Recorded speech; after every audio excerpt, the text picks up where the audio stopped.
gulet ñu jàkkaarloo. voilà di nuyu Georges Déthié Diop mi nga xam ni mooy ki ñu nar a àndal ci waxtaan bi yaa jiite GRADEC benn kuréel la gu nekk ci société civile gi ñu koy wax GRADEC kon di groupe de recherche et d'appui pour la démocratie participative et de la bonne gouvernance ci geneen wàll itam bokk nga ci mbootaayu kuréel yi ne ci société civile bi te di saytu élection yi ci Sénégal ba xam mi ngi aw ci yoonam déet dialogue national bi nga xam ni am na pàcc boo xam ni politique lañ ko jagleel di dialogue politique bi toog gi mu toog lu yàgg ndax coronavirus gi amalu lu ndaje tàmbale waat na gan jàngat njëkk nga ci def ak app bi ñu ne bu dee ci wàllu politique bi Macky Sall nee na balaa 31 août ñu jébal ko rapport. maa ngi lay gërëm Babacar di gërëm seen auditeurs yëpp bala may tàmbali tamit di ndokkeel sénégalais yi ak ñu bokkal réew mi yëpp ci at mu bees mi nga xam ne ñu ngi ci dugg muy atu jullit bi ñu koy wax tamxarit bu loolu weesoo comme ni nga ko waxee dialogue politique bi naam tàmbali woon na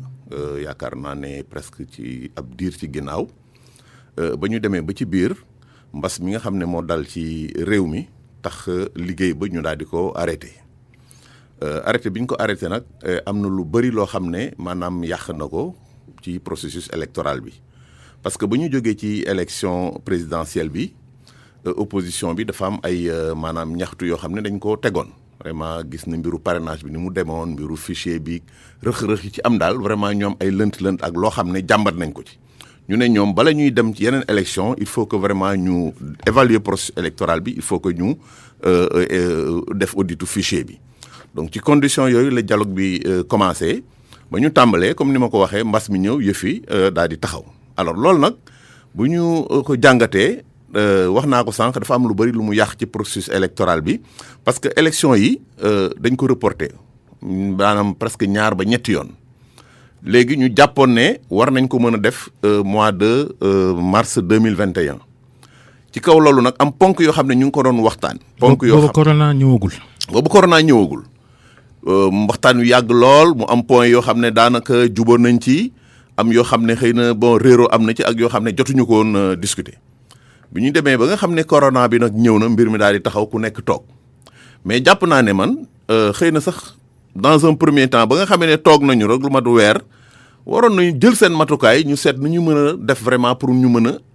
dooraat liggéey bi. parce que boobu nit ñi xam nañ ne bon feebar bi déjà nit ñi ñu ngi ko commencé natt ñu commencé jël ay matukaay mbirum geste barrières yi ak yu demee noonu parce que ñoom ni ñu doon def ci seen kuréel bi dañ daan daje ñu war a nekk 80 personnes pôle bu nekk am 20 personnes plus société civile ak Sénat ak administration. maanaam mënoon nañu continuer liggéey. mënoon nañu continuer liggéey. def maanaam ko ci technique ak technologie. def ko ci technique ak technologie wala sax ñu wàññi comme maanaam li ñu def tey xam nga mbas mi jóge wi fi ba léegi waaye tey wàññi nañu ñu ne pôle bu nekk tey na nga indi juróomi nit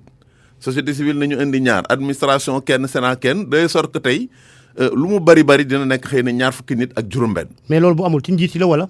loolu damay jàpp ne rek ci njiit yi la parce que ki nga xam ne daanaka xam nga commission solidaire bi ñu ko taxawalee général Mamadou Niang moo ko jiite woon mais ba ñu demee ci biir dañu jël commission politique bi ñu daal di ko maanaam taf ci commission nationale du dialogue bi nga xam Famara Ibrahima Sagna moo ko jiite. yaakaar na ne ñoom ñoo waroon toog ci boobu xool enjeu yi natt ko daan ne kat mbir mi waruñoo freiner parce que gis nga même ci wàllu koom-koom. amoon na ay mesures yu ñu jëloon maanaam ci tëj marché yeeg administration ñu xool heure yi ñuy liggéey mais ba ñu demee ba nga xam ne gis nañ ne maanaam loolu dafay sooxel réew mi économie bi et cetera gis nga assouplir nañ ko donc mënoon nañu ci waxtu boobu daal nekkat nañu toog waxtaan bu ko defee ñu wàññi nit ñi daal di waxtaan vraiment bu ko defee xëy na loolu bu ñu ko defoon. est-ce que itam dialogue priorité la ci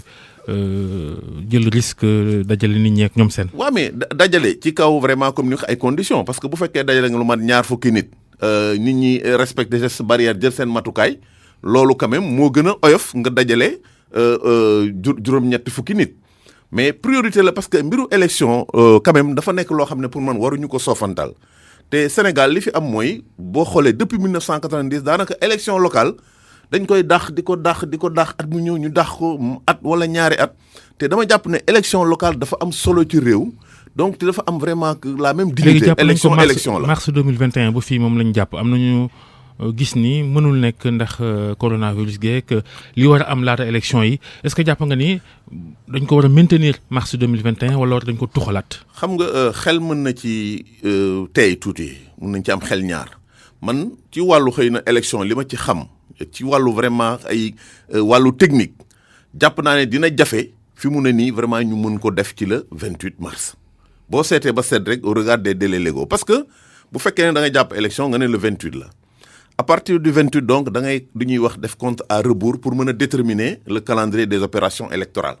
maanaam loi bi dafa jëkk a wax ne 80 jours au moins 85 jours au plus war nañu déposer liste candidature yi donc loolu boo ko nattee day nekk ci maanaam commencement janvier diggante le 4 ak le 10 janvier ci délai boobu lay tombé ñu ne encore 150 jours avant mooy juróomi weer avant war nañu dem verser li ñuy wax caution parce que léegi élection locale dafa am caution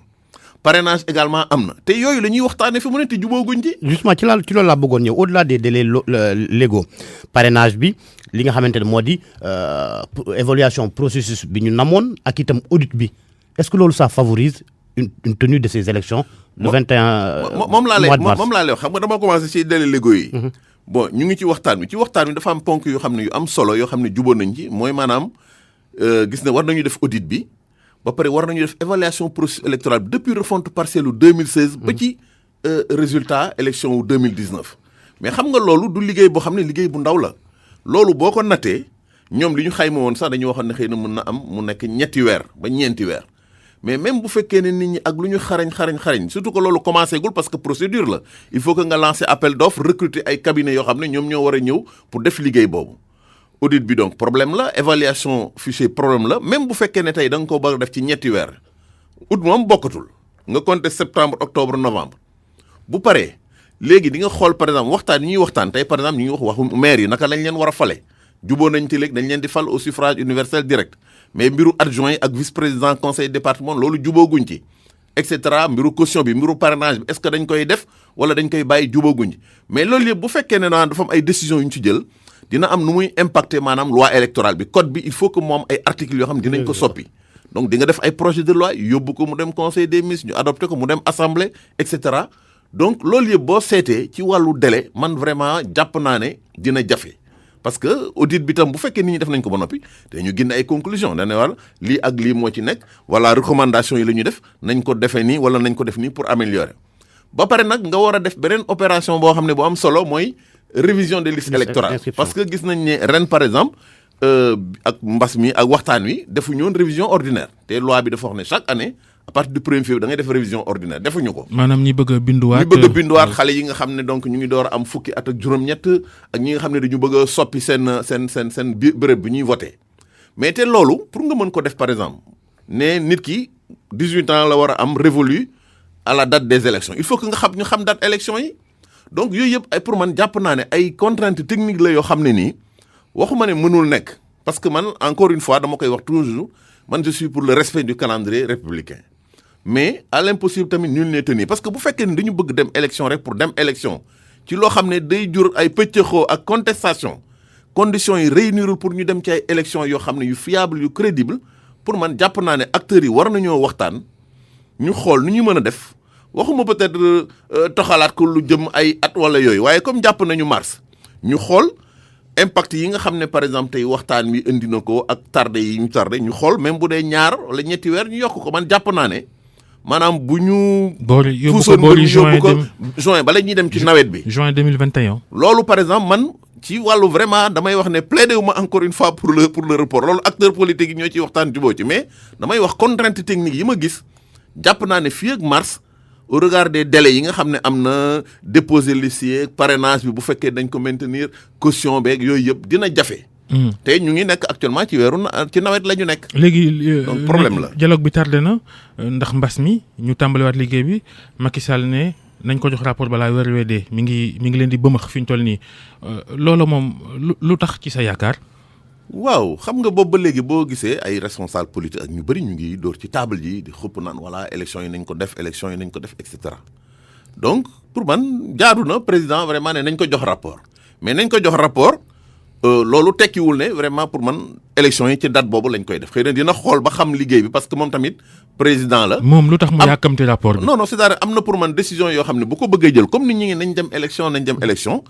il faut que mu xam peut-être nit ñi fu ñu toll ci waxtaan wi. li mën a nekk ak lu mënul nekk en fonction de ça moom mën na nekkat vraiment élection yi nañ ko def le 28 wala élection yi donc nañ ko toxal. mais donc est-ce que duñu seq waxtaanu ñooñu nag ñoo war a déggoo ci seen biir d'accord ne léegi mars lay doon wala boog du doon mars ñu pousse ko comme moom njiitu réew mi ne woon ne bu fekkee ne bépp déggoo moom du ci laal dara. waaw mais xam nga c'est-à-dire que ñiy waxtaan ñoom dañuy maanaam mën a xalal yoon président. bu ñu waxtaanee ñoom seen biir bu fekkee ne dañuy jàpp ne malgré yi ma wax ni ay contraintes la élection yi mën na nekk ñu président xëy na gëm ne effectivement élection yi mën na nekk acteurs yi bëgg nañ ko mën na xuus ci wàllu woowu daan ne donc nañ ko def le 28 mais bu fekkee ne moom xool na parce que élection tamit au-delà même de accords yi nga xam ne nit ñi ngi koy am aussi bon dafa laaj xaalis nga élection locale dafa nekk loo xam ne lu jafe la. mais est-ce qu'il n'est pas may ma tudd damay wax ne ci wàllu par exemple tey koppar yi ciy dem xam nga tey ñu ngi ni am mbas mi gis nga tey xaalis bi nga xam ne nguur gi mobilisé na ko pour def ko ci pour xeex mbas mi jàppale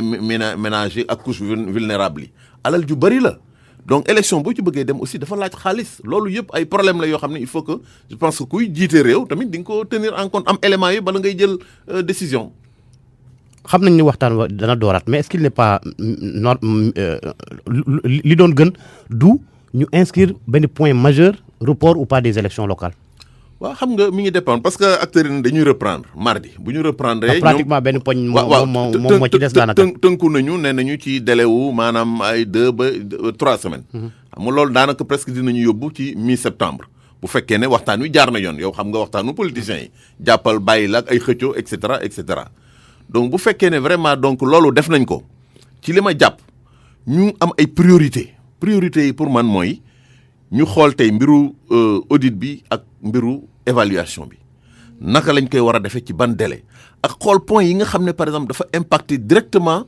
organisation locale yi lu ci mel ni par exemple mbiru maire yi naka lañ leen war a fale loolu buñ ci juboo rek pour man yaakaar naa ne am na ci ay questions yoo xam ne lu ci mel ni par exemple tey statut de l'opposition xam nga loolu concerné wul directement élection locale yi loolu mën nañ ko dax lu ci mel ni par exemple bulletin unique juboo amu ci boobu ba léegi ñu ngi ciy waxtaan depuis ay at ñu wax ne léegi loolu dañ koy dénk benn commission ñu continuer waat waxtaan yi et cetera ak yeneen mbiru par exemple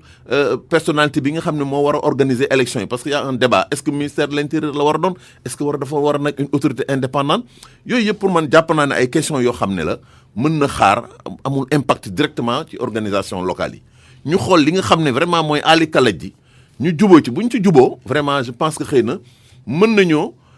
démarrer processus bi mais encore une fois damay wax ne dafa am ñaari mbir yu am solo mooy audit bi ak évaluation bi pour man loolu mooy ci li ma jaaxal ci wàllu délai loolu kenn mënu ko taf-tafee il faut que ñu jaarale ko yoon te loolu bu ñu ko bëggee jaarale yoon dina def lu gën a néew ñetti weer ba pare nag nga war a ubbi liste yeeg et cetera bon parrainage bi est-ce que dinañ ko bàyyi bu fekkee dañ koy bàyyi xëy na boobu du am problème doo campagne pour di def ay collecte signature et cetera mais boo xoolee fii le 4 janvier daanaka dafa ñëw ba noppi le waxtu bi ñu war a déposer liste yi te élection locale ku xam maanaam mbiru organisation bi techniciens yi nga xam ne ñoo nekk ministère di organiser élection locale xam nañu jafe-jafe yi ci am. gis nga 2014 nee nañu amoon na ñaata 2700 listes. c'est vrai que sur l'échelle du territoire da ngay gis benn gox boo xam ne dina am 14 listes. fii 15 listes fii 20 listes. nga war a defar fii par exemple 3000 bulletins fee nga defar fa 10 000 fee nga defar fa kii ba pare double scrutin la parce que da ngay boole scrutin départemental ak scrutin municipal donc pour man jàpp naa ne retard am na parce que boo xoolee 2007 toxal nañ fay élection 2 ans élection dañ ko waroon def 2007 ñu yóbbu ko ba 2009 ci nguuru Ablaye Wade. bi yoon c'est vrai que 2019 lañ ko waroon def ñu ngi ci 2020 projection yi 2021 la bon jàpp naa ne pour man vraiment war nañoo mën a xool waxtaan ci dal ñu xool bu mënee nekk te loolu dina ma jaaxal. li ñuy jeexalee nag mooy li ñu leen di joxoñ ne yéen ak opposition bi am na ñenn ci yéen ñoo xam ni ñi ngi piis Macky Sall ci dialogue bi ndax ginnaaw ñi ngi laam-laam ne day ubbi gouvernement bi dugal ci opposition société civile fi ñu toll nii itam ba ñëpp bëgg nañ sërxalu ci loola rek ngir yegg ca gouvernement ba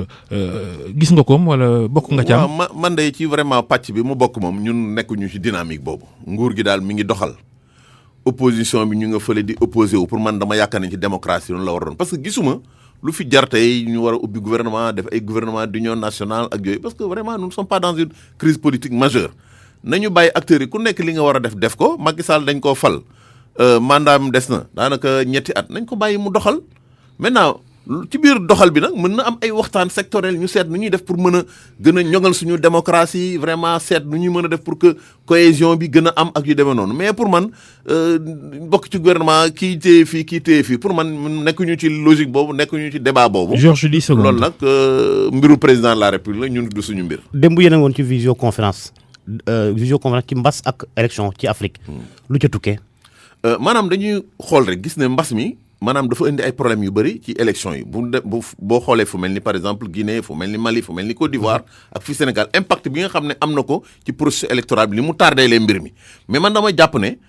loolu peut-être prétexte la parce que tey problème yi ñu gën a jànkonteel fii ci Afrique ci wàllu élection mooy naka la ñuy def pour jubóo ci règle du jeu maanaam tey financement élection yi mbiru par exemple la question sécuritaire boo xoolee réew yu mel ni par exemple Mali ak Burkina Faso ak yooyu ak tey caxat-caxat te bi nga xam ne ñu ngi koy caxat-caxatee constitution yi maanaam di def ay pexe. est-ce que pandémie bi gën a inquiété du troisième mandat. loolu la moom laa la wax moo tax may la caxat-caxatee yoo xam ne ñu ngi koy def pour maanaam ubbil ñenn ñi boulevard pour ñu def troisième mandat pour man loolu mooy say suñu problème Afrique. mais franchement suñu problème du problème mu mbas mi mën nañ koo contourner parce que am na ay technique ci wàllu digital. et cetera vote électronique rek yeneen ak yeneen yoo xam ne mën nañ ko def vraiment pour mën a def ay élection ci jàmm. jaajëf Babacar Fall njiital GRADEC benn ci kuréel yi ne ci société civile ci Sénégal jaa ngeen jëf mbokk yi yendoo ak jàmm. maa ngi lay gërëm di la fay aussi.